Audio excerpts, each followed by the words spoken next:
हरे कृष्णा। आज माघ मास के शुक्ल पक्ष की एकादशी है जिसका नाम है जया एकादशी।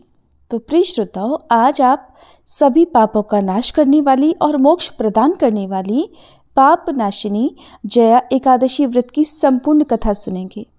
जया एकादशी के दिन भगवान विष्णु की पूजा करके जो भक्त उपवास रखकर व्रत की कथा का श्रवण करता है अथवा सुनता है और दूसरों को सुनाता है, उस पर सदैव भगवान विष्णु और माँ लक्ष्मी जी की कृपा बनी रहती है। आज जया एकादशी की कथा सुनाने से पहले आपको ठाकुर जी के एक भक्त की बहुत ही अद्भुत और सुंदर कथा सुनाते हैं। कथाओं को आप पूरा जरूर सुनिएगा।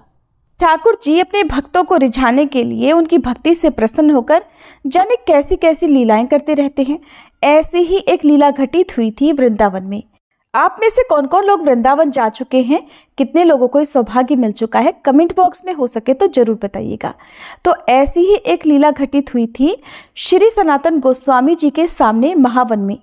उन्होंने देखा कि कुछ गोप बालक खेल रहे हैं और एक श्याम बालक श्री सनातन जी की ओर देखकर मुस्कुरा रहा है। वो उस बालक को गले लगाने के लिए दौड़ पड़े और जैसे ही उसके पास पहुंचे तो वो बालक अदृश्य हो गया। अब तो वो भाव विभोर होकर रोने लगे। इतना रोए कि रोते रोते मूर्छित होकर ही गिर पड़े। अब उन्हें एक सपना आया जिसमें उन्होंने उसी बालक श्री कृष्ण का रूप देखा। श्री कृष्ण ने उनसे कहा कि अगर आप मुझसे मिलना चाहते हो तो मैं मथुरा में श्री परशुराम चौबे जी के घर में रह रहा हूँ। आप वहाँ जाइए और वहाँ से मुझे अपने साथ ले लीजिए।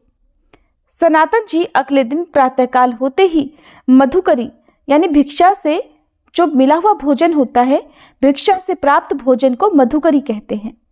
तो वृंदावन आप कभी भी जाए तो मधुकरी आप जरूर मांग कर खाइएगा। ऐसा बहुत किस्मत वालों को ही मिलता है कि किसी को मधुकरी आसानी से प्राप्त हो जाए। और कहते हैं वृंदावन जाना भी तभी सफल होता है जब आप मधुकरी पा लेते हैं। तो सनातन जी अगले दिन प्रातःकाल होते ही मधुकरी पाने के लिए श्री परशुराम चौबे जी के घर पर पहुंचे। तो वहां पर उनको उस बालक का श्री ठाकुर मदन मोहन जी के रूप में दर्शन हुआ। वो एकटक मदन मोहन जी को देखते रहे और उनसे आसक्त हो गए। सनातन जी वैसे तो कई दिनों में एक बार मधुकरी के लिए जाते थे, लेकिन अब मदन मोहन जी को देखने के बाद उनके दर्शन के लोभ से वो प्रतिदिन ही मधुकरी के लिए उसी घर में जाने लगे।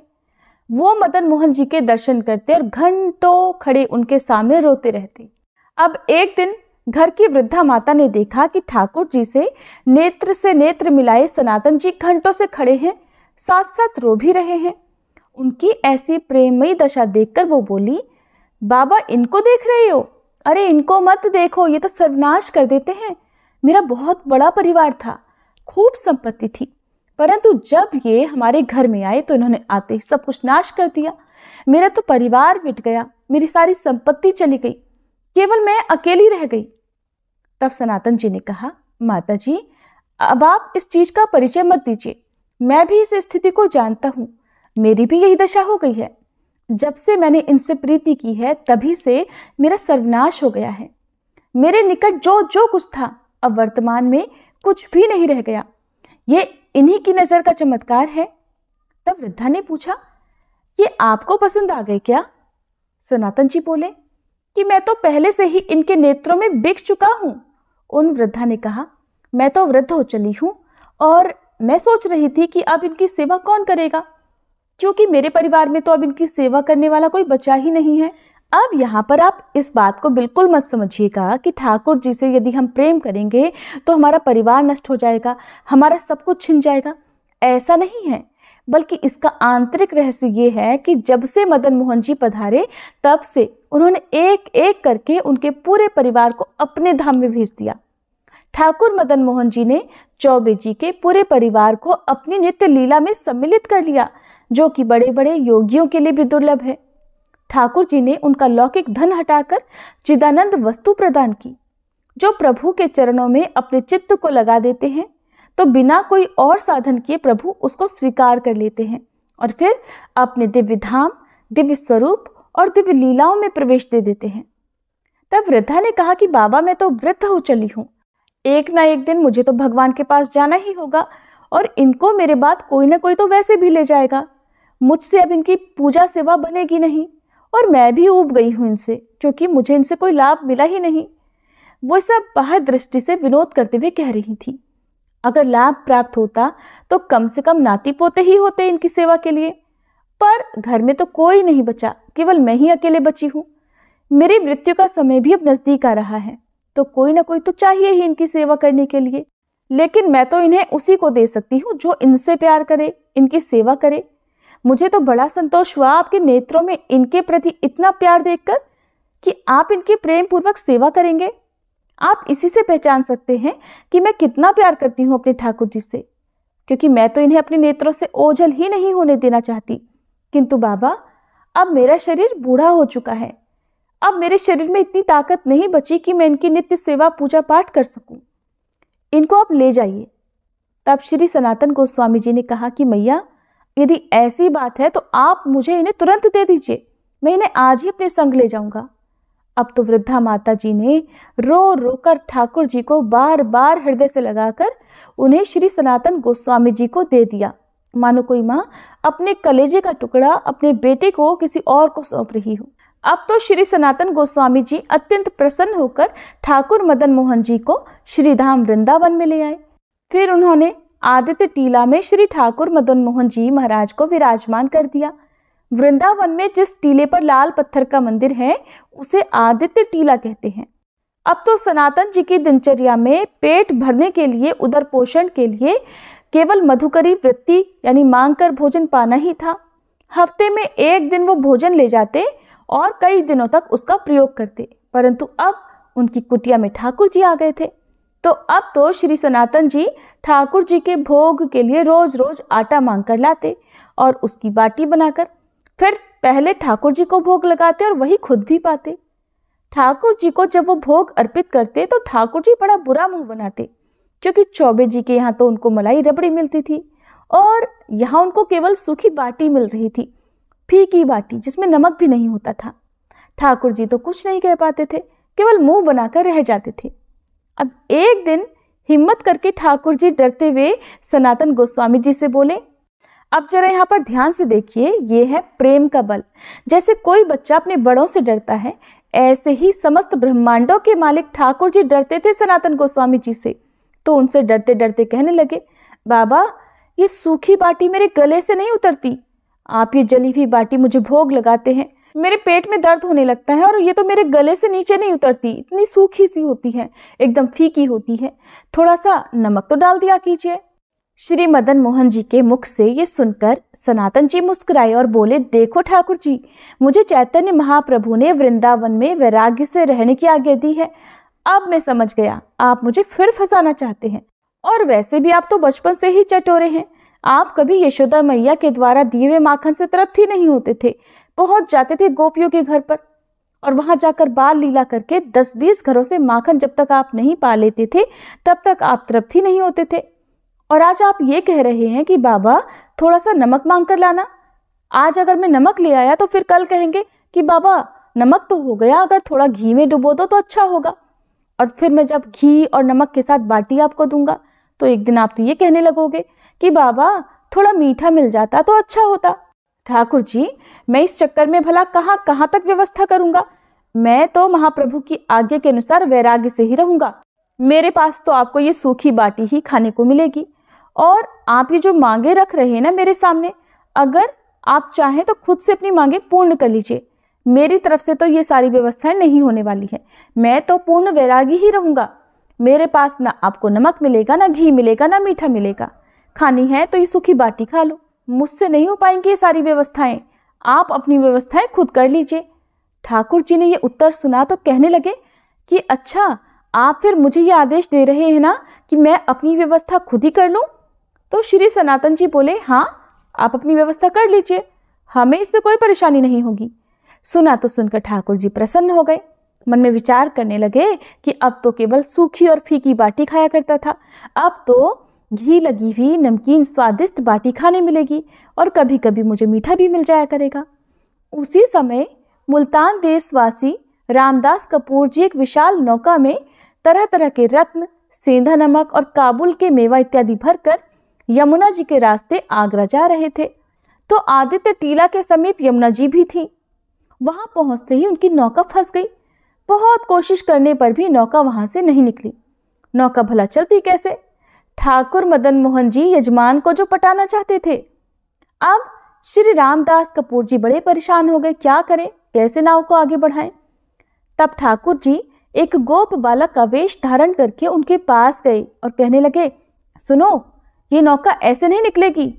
वो संत भगवान श्री सनातन गोस्वामी जी बैठे हैं ना उस वृक्ष के नीचे, जरा आप वहां जाइए, दंडवत कीजिए, उनसे मन्नत मांगिए, तभी आपकी नौका निकल पाएगी। अब तो रामदास जी तुरंत श्री सनातन गोस्वामी जी के पास गए। वो प्रिया प्रीतम के चिंतन में डूबे हुए थे। उन्होंने आकर उन्हें साष्टांग प्रणाम किया, फिर कहने लगे, मेरी रक्षा कीजिए, मैं एक व्यापारी हूं, मेरी नाव फंस गई है और मैंने हर उपाय करके देख लिया, लेकिन मेरी नाव नहीं निकल पा रही, आप कृपा कर दीजिए। मैं तो आपके पास एक ब्रजवासी बालक के कहने पर आया हूं। अब सनातन गोस्वामी जी ने ध्यान किया तो पता चल गया कि ठाकुर मदन मोहन जी ने ही उन्हें भेजा है। वो समझ गए कि ठाकुर जी ने तो यजमान जी को ही पटा लिया। अब सनातन गोस्वामी जी ने कहा कि वो ऊपर ठाकुर जी का मंदिर है ना, आप वहां जाकर मन्नत मांग लीजिए, आपका काम हो जाएगा। मरता क्या ना करता, रामदास जी की तो नाव फंसी हुई थी। तो रामदास जी ठाकुर मदन मोहन जी के सामने गए और उनका सुंदर रूप देखते ही आसक्त हो गए। वहां जाकर उन्होंने संकल्प लिया कि अगर उनकी नौका निकल जाए तो जितने रत्न मेवा आदि हैं सब बिकने से जो धन मिलेगा उससे ठाकुर मदन मोहन जी का सुंदर मंदिर बनवा देंगे और उनके भोग की व्यवस्था भी कर देंगे। इस तरह वो दर्शन करके आए और इस बार बड़ी आसानी से उनकी नाव निकल गई, कोई धक्का भी नहीं लगाना पड़ा। इसके बाद रामदास कपूर जी सब सामान की बिक्री करके आए और फिर आज जो मदन मोहन जी का लाल पत्थर का मंदिर है वो उन्होंने उसका निर्माण कराया, उनके भोग की व्यवस्था भी कर दी। इस तरह ठाकुर जी ने स्वयं ही अपने मंदिर और भोग की व्यवस्था कर ली। श्री सनातन गोस्वामी जी का नित्य नियम था कि वो वृंदावन से पैदल ही चलकर जाते थे, गोवर्धन जी की परिक्रमा करते और पैदल ही वापस आते थे। ठाकुर जी ने जब देखा कि अब तो उनका शरीर वृद्ध हो गया है तो एक दिन कहने लगे कि अब आप दर्शन करने के लिए मत आया कीजिए, आपका शरीर वृद्ध हो रहा है। तब श्री सनातन गोस्वामी जी ने कहा कि बिना परिक्रमा और बिना आपके दर्शन के तो रहा नहीं जाता। इसके बाद तो ठाकुर जी ने स्वयं प्रकट होकर श्री सनातन गोस्वामी जी को एक शिला प्रदान की, जिस शिला पर श्री ठाकुर जी के चरण चिन्ह आज भी अंकित हैं, और कहा कि बाबा आप इसी शिला की परिक्रमा कर लिया करें, इसकी परिक्रमा से आपको संपूर्ण गिरिराज जी की परिक्रमा का आपका जो नियम है वो भी पूर्ण हो जाएगा और आपको वैसा ही आनंद प्राप्त होगा। वो पावन शिला वर्तमान में श्री वृंदावन में श्री राधा दामोदर जी के मंदिर में आज भी विद्यमान है। तो श्री सनातन गोस्वामी जी प्रतिदिन आदित्य टीला से श्री गोपेश्वर महादेव जी के भी दर्शन करने जाया करते थे। श्री कृष्ण भगवान महादेव जी के भी आराध्य हैं। जब कभी महादेव जी को आपको मनाना हो, कोई ऐसी मन्नत मांगनी हो, तो आप श्री कृष्ण भगवान से सच्चे मन से विनती कर लीजिए, महादेव जी उस मन्नत को बिना किसी देरी के पूरे कर देंगे। तो महादेव जी ने जब देखा कि सनातन गोस्वामी जी एकदम वृद्ध हो गए हैं तो उनसे कहने लगे कि आप रोज रोज यहाँ गोपेश्वर मत आया कीजिए। तो श्री सनातन गोस्वामी जी ने कहा कि मेरा तो आपके दर्शन करने का नियम है। तब शिव जी ने कहा कि एक काम करता हूँ, मैं मध्य में ही कहीं प्रकट हो जाता हूँ। आज जो बनखंडी महादेव जी का मंदिर वृंदावन में है उस रूप में श्री गोपेश्वर महादेव जी प्रकट हो गए और फिर श्री सनातन गोस्वामी जी रोज उनके दर्शन के लिए जाने लगे और इस तरह से उनके पैदल परिक्रमा का जो मार्ग था वो भी आसान हो गया, कम हो गया। अब उन्हें कम समय के लिए चलना पड़ता। तो भगवान अपने भक्त का इतना ध्यान रखते हैं, जाने क्या क्या कर बैठते हैं कि किसी तरह से उनके भक्त को ज्यादा कष्ट न पहुंचाएं। बंगाल में गरीब ब्राह्मण ने अपनी गरीबी से बहुत दुखी होकर धन प्राप्ति के लिए एक बार भगवान शंकर की आराधना की। अब भगवान शंकर जी प्रसन्न हुए और उन्होंने स्वप्न में आकर उन्हें दर्शन दिए। फिर आदेश किया कि श्री वृंदावन धाम में श्री सनातन गोस्वामी जी नाम के एक महापुरुष निवास करते हैं, उनके पास पारसमणि है, वो आपको वह पारसमणि दे देंगे। अब तो वह ब्राह्मण आनंद में मगन होकर श्री वृंदावन धाम आए और फिर श्री सनातन जी के वहां गए। उन्होंने जब श्री सनातन जी को देखा तो वे एक गुदड़ी और एक करवा लिए हुए थे और शरीर पर उन्होंने कौपीन पहना हुआ था। ये देखकर उनके मन में तो बड़ी घोर निराशा हुई कि जो खुद ऐसी गरीबी में जी रहे हैं वो भला उनको पारसमणि कहाँ से ला कर देंगे। अगर उनके पास पारसमणि होती तो वो खुद इस दयनीय स्थिति में होते। उन्होंने फिर सोचा कि भगवान शंकर ने कहा है और भगवान शंकर के वचन तो झूठे नहीं हो सकते। तो वो एक बार हिम्मत बटोरकर उनके पास गए, जाकर उन्हें प्रणाम किया। सनातन जी ने ब्राह्मण से पूछा कि आप किस उद्देश्य से आए हैं। तो उन्होंने कहा कि मुझे भगवान शंकर ने भेजा है और कहा है कि आपके पास पारसमणि है और अगर सचमुच ऐसा है तो आप मुझे वो प्रदान कर दीजिए। सनातन जी ने कहा, मैंने उसे कभी छुआ तो नहीं, वो मेरे पास भी नहीं है। हाँ, एक दिन मैं यमुना स्नान करने जा रहा था तो मेरे पैर से टकरा गई, तो मैंने उसे वहीं रेत से ढक दिया। तब ब्राह्मण ने कहा, क्या आप कृपया करके चलकर मुझे बता सकते हैं कि वो पारसमणि कहाँ है। तब श्री सनातन गोस्वामी ब्राह्मण को एक जगह लेकर गए और बोले, इसी जगह पर पारसमणि है, आप रेती हटाइए तो आपको दिख जाएगी। अब जैसे ही ब्राह्मण ने वहां से रेती हटाई तो थोड़ी ही देर में चमकती हुई पारसमणि उन्हें मिल गई। अब पारसमणि मिली तो ब्राह्मण के मन में शंका पैदा हुई। सोचने लगे कि परीक्षा करके देखूं तो सही कोई चमकदार पत्थर है या फिर सही में पारसमणि है। तो उन्होंने एक लोहे की कील में पारसमणि का स्पर्श करा दिया, वह तत्काल सोने की हो गई। अब तो उनका मन बड़ा प्रसन्न हुआ कि भगवान शंकर जी का वरदान सही हुआ। परंतु फिर उन्हें विचार आया कि ये कैसे संत हैं जिन्होंने इतनी कीमती वस्तु को खुद से इतनी दूर रखा है। तो उन्होंने सीधे सीधे ये प्रश्न श्री सनातन जी से ही पूछ लिया। प्रश्न के बाद श्री सनातन गोस्वामी जी ने कहा कि बहुत दुर्गुण है इस पारसमणि में, न जाने कितनी मलिनताएं छुपी हुई हैं। क्योंकि जब धन बढ़ेगा तो अहंकार बढ़ेगा, दोष बढ़ेंगे, भगवत चिंतन छूटेगा। बहुत सारे दोष हैं इसमें और इसका रजोगुण कहीं मुझ पर प्रभाव न डाल दे, किसी भी तरह से मेरे भजन में विक्षेप न डाले। मैंने इसीलिए इसको अपने आप से बहुत दूर रखा है और मेरे लिए ये किसी पत्थर से बढ़कर और कुछ नहीं है, क्योंकि मेरे पास जो मणि है उस मणि के सामने तो ये मणि कुछ भी नहीं। सुनकर तत्काल वह ब्राह्मण बोले, महाराज आपके पास कौन सी मणि है। तब श्री सनातन जी बोले, इंद्रनील मणि श्याम मनोहर श्री लाल बिहारी श्याम सुंदर रूपी मणि हमारे पास है। उन्होंने तत्काल श्री सनातन गोस्वामी जी के चरणों में प्रणाम किया और फिर कहा, महाराज फिर आप ऐसी अपवित्र मणि हमें क्यों दे रहे हैं। अब आप मुझ पर कृपा करें और वही मणि मुझे भी दे दीजिए जो आपके पास है। तब श्री सनातन जी ने कहा, तो फिर इस मणि को यमुना जी में फेंकिए और यमुना स्नान करके आइए। आप अधिकारी हैं श्री कृष्ण के प्रेम के, क्योंकि आपके ऊपर भगवान शिव की कृपा हुई। आपको उन्होंने पारसमणि लेने के लिए नहीं भेजा था, भेजा तो इसी इंद्रनील मणि श्याम मनोहर के लिए था। पर आपको विश्वास हो जाए, आपकी समझ में आ जाए कि पारसमणि को भी त्यागने का सामर्थ्य श्री श्याम सुंदर के चरण अनुरागियों में होता है और उन्होंने इसीलिए तो ये सारी लीला करवाई। जाइए यमुना जी में स्नान करके आइए और इस पारसमणि को यमुना जी में फेंक दीजिए। श्री सनातन गोस्वामी जी ने उन्हें दीक्षा दी, उन्हें भगवत संबंध से युक्त किया और निरंतर वो वृंदावन धाम वास करके भगवत चिंतन करते हुए एक दिन भगवत धाम को प्राप्त हो गए। तो ये थी भगवान की लीला। सभी मिलकर प्रेम से बोलिए श्री सनातन गोस्वामी जी की जय। अब सुनिए जया एकादशी की कथा। धर्मराज युधिष्ठिर के शांत और पावन महल के वातावरण में आज एक विशेष चहल पहल है, एक विशेष उत्सुकता व्याप्त है। धर्मराज युधिष्ठिर अपने सिंहासन पर बैठकर भगवान श्री कृष्ण की प्रतीक्षा कर रहे हैं।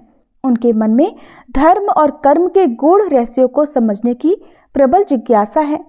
महल के द्वार पर खड़े प्रहरी भी दिव्यता के इस क्षण का अनुभव कर रहे हैं, मानो समस्त सृष्टि एकाग्र होकर किसी महान घटना की प्रतीक्षा कर रही हो। अचानक गगन में एक अद्वितीय शंखनाद गूंज उठता है। एक स्वर्णिम रथ जो सूर्य के प्रकाश से भी अधिक तेजस्वी प्रतीत हो रहा है, आकाश मार्ग से महल की ओर बढ़ रहा है। उस दिव्य रथ पर भगवान श्री कृष्ण अपनी अनुपम मुस्कान और दिव्य आभा के साथ विराजमान हैं। रथ जैसे ही धर्म महल के प्रांगण में प्रवेश करता है, पूरा वातावरण भक्ति और आनंद से भर जाता है। युधिष्ठिर महाराज श्रद्धा से उठकर भगवान के स्वागत के लिए आगे बढ़ते हैं। भगवान श्री कृष्ण रथ से उतरकर धर्मराज के समक्ष आते हैं और अपने स्नेहपूर्ण वचनों से उन्हें आशीर्वाद देते हैं। ये दिव्य मिलन अब जया एकादशी की कथा और महिमा को उजागर करने का आरंभ करता है। तो आइए प्रिय श्रोताओं, इस दिव्य यात्रा में हम सब भी सहभागी बने और इस पवित्र कथा के माध्यम से अपने जीवन को धर्ममय और आनंदमय बनाएं। सभी मिलकर प्रेम से बोलिए, श्री विष्णु भगवान की जय, श्री कृष्ण भगवान की जय, एकादशी माता की जय। माघ मास के कृष्ण पक्ष की षठतिला एकादशी के महात्म्य को सुनने के बाद समय आने पर धर्मराज युधिष्ठिर ने भगवान श्री कृष्ण से कहा, हे भगवान, अब आप कृपा कर मुझे माघ माह के शुक्ल पक्ष की एकादशी के संबंध में भी विस्तार पूर्वक बताइए। शुक्ल पक्ष की एकादशी में किस देवता का पूजन करना चाहिए और इस एकादशी के व्रत की क्या कथा है, उसको करने से किस फल की प्राप्ति होती है। तब भगवान श्री कृष्ण ने कहा, हे राजन, माघ माह के शुक्ल पक्ष की एकादशी को जया एकादशी कहते हैं। इस एकादशी के उपवास से मनुष्य भूत प्रेत पिशाच आदि की योनि से छूट जाता है। अतः इस एकादशी के उपवास को विधि अनुसार करना चाहिए। अब तुमसे जया एकादशी के व्रत की कथा कहता हूँ, ध्यान पूर्वक श्रवण करो। एक बार देवताओं के राजा इंद्र नंदन वन में भ्रमण कर रहे थे। चारों तरफ किसी उत्सव का सा माहौल था। गंधर्व गा रहे थे और गंधर्व कन्याएं नृत्य कर रही थीं। वहीं पुष्पवती नामक गंधर्व कन्या ने माल्यवान नामक गंधर्व को देखा और उस पर आसक्त होकर अपने हाव भाव से उसे रिझाने का प्रयास करने लगी। माल्यवान भी उस गंधर्व कन्या पर आसक्त होकर अपने गायन का सुरताल भूल गया, जिससे संगीत की लय टूट गई और संगीत का सारा आनंद बिगड़ गया। सभा में उपस्थित देवगणों को ये बहुत बुरा लगा। ये देखकर देवराज इंद्र भी रुष्ट हो गए। संगीत एक पवित्र साधना है और इस साधना को भ्रष्ट करना महापाप है। अतः क्रोधवश इंद्र ने पुष्पवती तथा माल्यवान को शाप दे दिया। कहा कि संगीत की साधना को अपवित्र करने वाले माल्यवान और पुष्पवती, तुमने देवी सरस्वती का घोर अपमान किया है, अतः तुम्हें मृत्युलोक में जाना होगा। गुरुजनों की सभा में असंयम और लज्जाजनक प्रदर्शन करके तुमने गुरुओं का भी अपमान किया है, इसलिए इंद्रलोक में तुम्हारा रहना अब वर्जित है। अब तुम अधम पिशाच असंयमिका सा जीवन बिताओगे। देवेंद्र का शाप सुनकर वे दोनों अत्यंत दुखी हुए और फिर हिमालय पर्वत पर पिशाच योनि में दुखपूर्वक जीवन यापन करने लगे।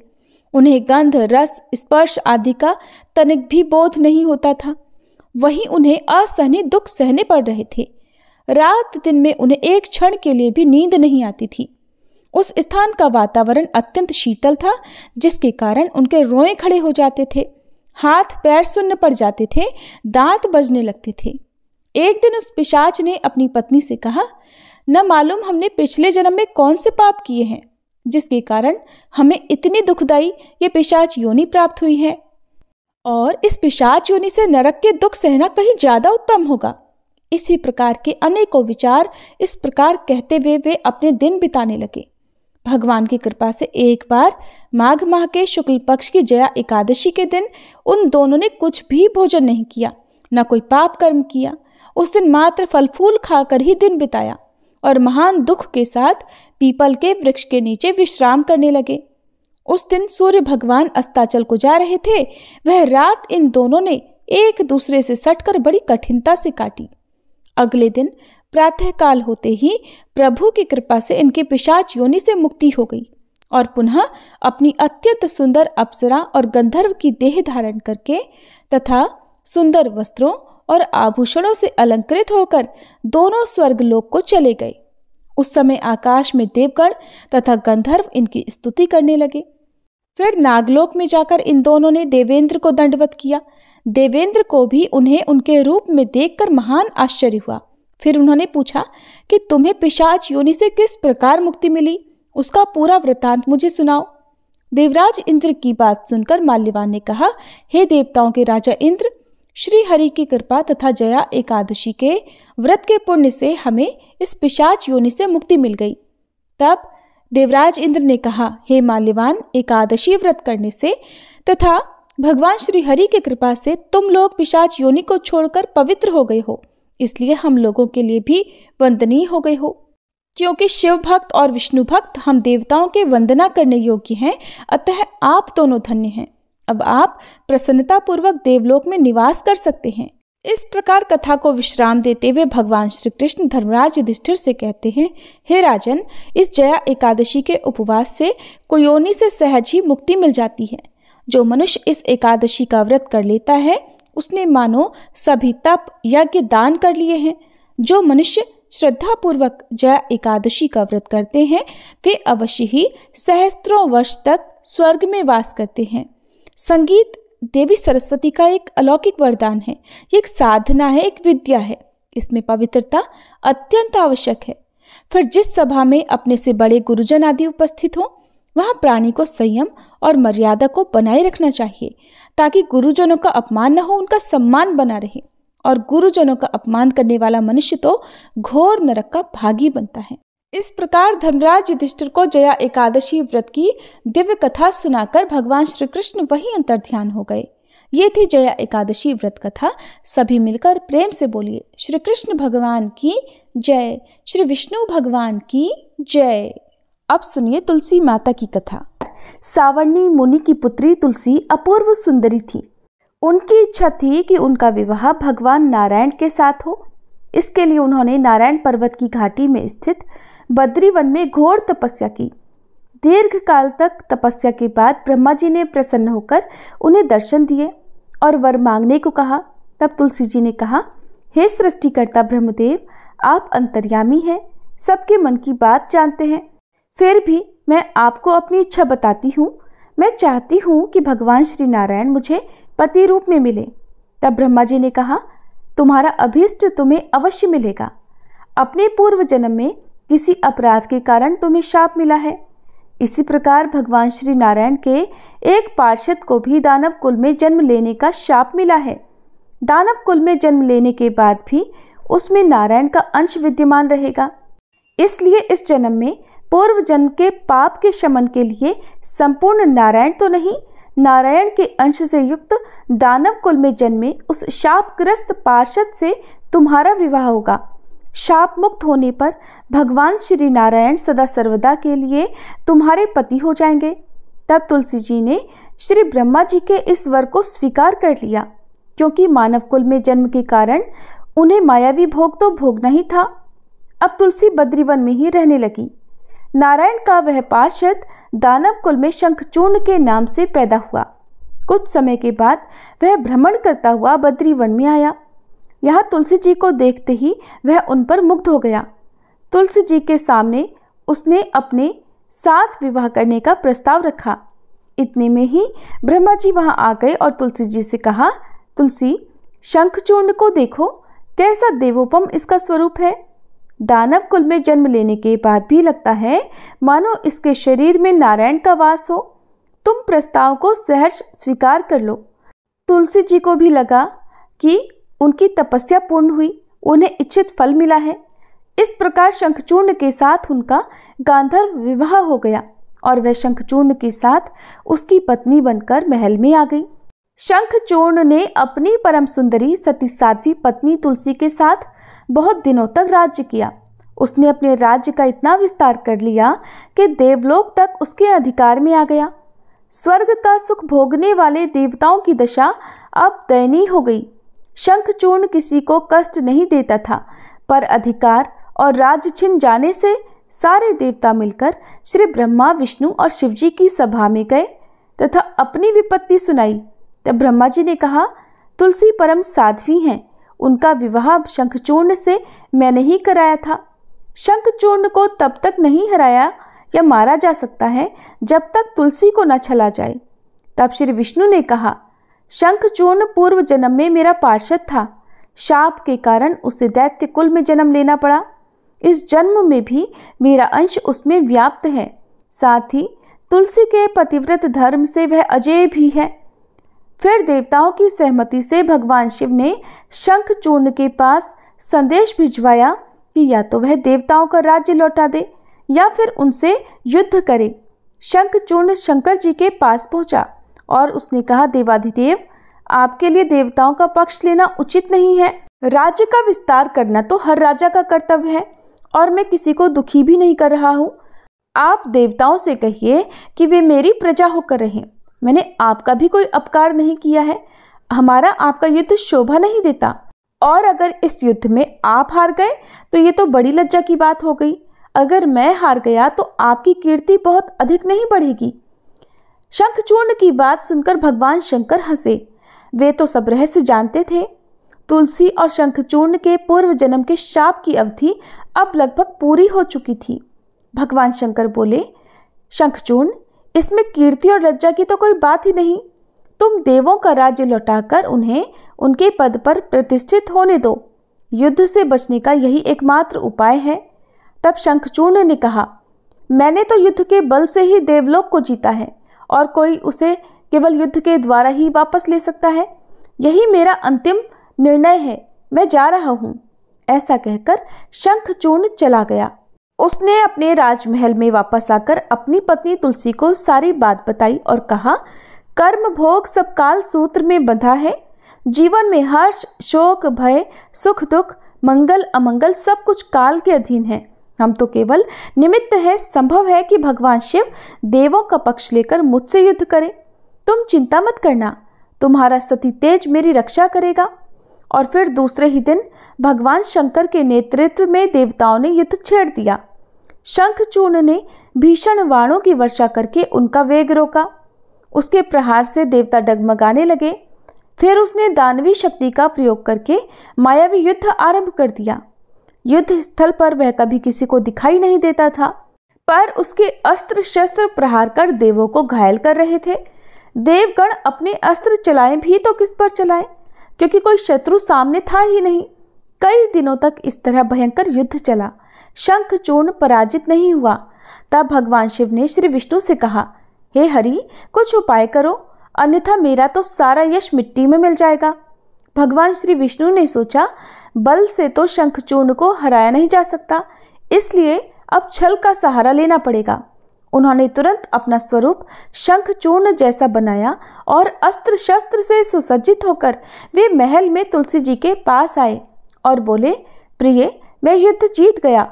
सारे देवता भगवान शंकर समेत हार गए। इस खुशी में आओ, मैं तुम्हें अंक से लगा लूं। पति को प्रत्यक्ष खड़ा देख और विजय का समाचार सुनकर वह दौड़कर मायावी शंखचूर्ण के गले से लिपट गई। इस प्रकार पति पत्नी दोनों ने आलिंगन होकर खूब आनंद मनाया। इधर पराये पुरुष के साथ इस प्रकार के व्यवहार से तुलसी का सती तेज नष्ट हो गया। उनका सती तेज, जो शंखचूर्ण की कवच के रूप में रक्षा कर रहा था, वह कवच नष्ट हो गया। अब युद्ध के मैदान में इधर शंखचूर्ण शक्तिहीन हो गया। ये जानते ही भगवान शंकर ने अपने त्रिशूल से उस पर प्रहार कर दिया। त्रिशूल के लगते ही शंखचूर्ण जलकर भस्म हो गया। शंखचूर्ण के मरने को जानकर अब श्री विष्णु अपने असली स्वरूप में आ गए। सामने अपने पति शंखचूर्ण के स्थान पर भगवान विष्णु को खड़ा देखकर तुलसी बहुत आश्चर्यचकित हुई। अब उन्हें पता लग गया कि स्वयं नारायण ने उसके साथ छल किया है। तब क्रोध में आकर उन्होंने शाप दिया कि एक सती स्त्री का सतीत्व भंग करने के अपराध में आप हृदयहीन पत्थर हो जाओ। तब भगवान श्री विष्णु ने तुलसी जी के शाप को शिरोधार्य करते हुए कहा, देवी, तुम्हारे और शंखचूर्ण के कल्याण के लिए ही मुझे ऐसा करना पड़ा। तुम दोनों को शाप मुक्त करना था। तुम भी अब शरीर त्याग कर तुलसी बिरवा के रूप में जन्म लोगी और मेरी पूजा तुलसी दल से होगी। मैं शालिग्राम पत्थर बनूंगा। मेरे शीश पर तुम सदैव आदर से विराजमान होगी। तुम्हारे पति की हड्डियों के चूर्ण से शंख की उत्पत्ति होगी। उस शंख ध्वनि से देवताओं और मेरी पूजा आराधना होगी। जहाँ शंख ध्वनि होगी वहाँ सदैव मैं मंगलमय विराजमान रहूंगा। तुमने पूर्व जन्म में बद्रीवन में मुझे पाने के लिए बड़ी कठिन तपस्या की थी। अब अगले जन्म में मैं नारायण प्रस्तर के रूप में बद्रीनाथ वन में स्थापित होऊंगा और मेरी पूजा अर्चना फल फूल से न होकर तुम्हारे तुलसी दल से होगी। मेरे शीश पर विराजमान होकर तुम मुझसे भी ऊंचा पद प्राप्त करोगी और मेरा भोग भी तुम्हारे बिना स्वीकार नहीं होगा। प्रेम से बोलिए तुलसी माता की जय। श्री विष्णु भगवान की जय।